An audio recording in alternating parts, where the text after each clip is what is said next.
Welcome to लॉबडी। आज हम समझेंगे सेक्शन 386, 387 और 388 जो कनेक्टेड है कोर्ट के कंटेम्प्ट और कोर्ट के सामने मिसकंडक्ट से। तो चलिए इन्हें स्टेप बाय स्टेप समझते हैं। चलो। सेक्शन 386 बात करता है व्हेन रजिस्ट्रार और the sub registrars it to be deemed a civil court.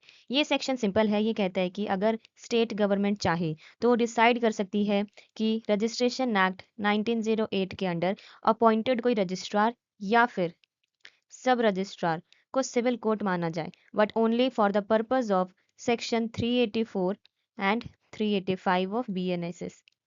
ठीक है।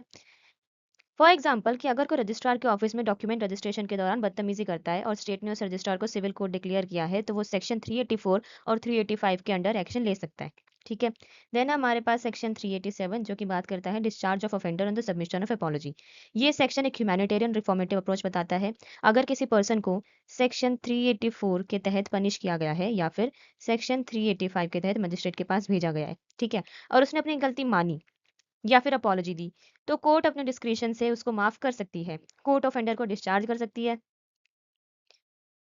पनिशमेंट को रेमिट कर सकती है,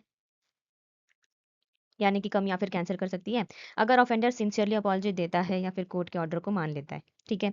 देन है हमारे पास सेक्शन 388 जो कि बात करता है इम्प्रिजनमेंट और committal of person refusing to answer और प्रोड्यूस द डॉक्यूमेंट।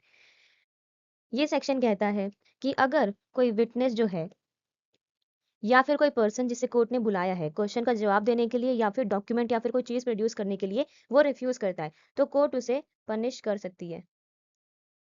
ठीक है।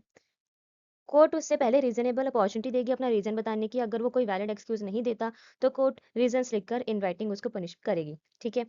देन हमारे पास है कि कोर्ट उस पर्सन को सिंपल इम्प्रिजनमेंट दे सकती है या फिर उसको कस्टडी में भेज सकती है बाय वारंट किसी कोर्ट ऑफिसर के पास, और मैक्सिमम होगा 7 डेज तक के लिए। ठीक है। लेकिन अगर उस टाइम के बीच वो मान जाता है, यानी जवाब देने या फिर डॉक्यूमेंट प्रोड्यूस करने के लिए तैयार हो जाता है, तो उसको तुरंत रिलीज कर दिया जाएगा। ठीक है। देन है कि अगर वो पर्सन 7 दिन के बाद भी रिफ्यूज करता रहता है तो उसके खिलाफ सेक्शन 384 या फिर 385 के तहत फर्दर एक्शन लिया जा सकता है, यानी उसके कंटेम्प्ट के लिए पनिशमेंट या फिर ट्रायल होगा। ठीक है। So this was simple explanation of section 386 to 388. If you found this video useful, do not forget to like, share and subscribe your law buddy for more such legal content. Thank you.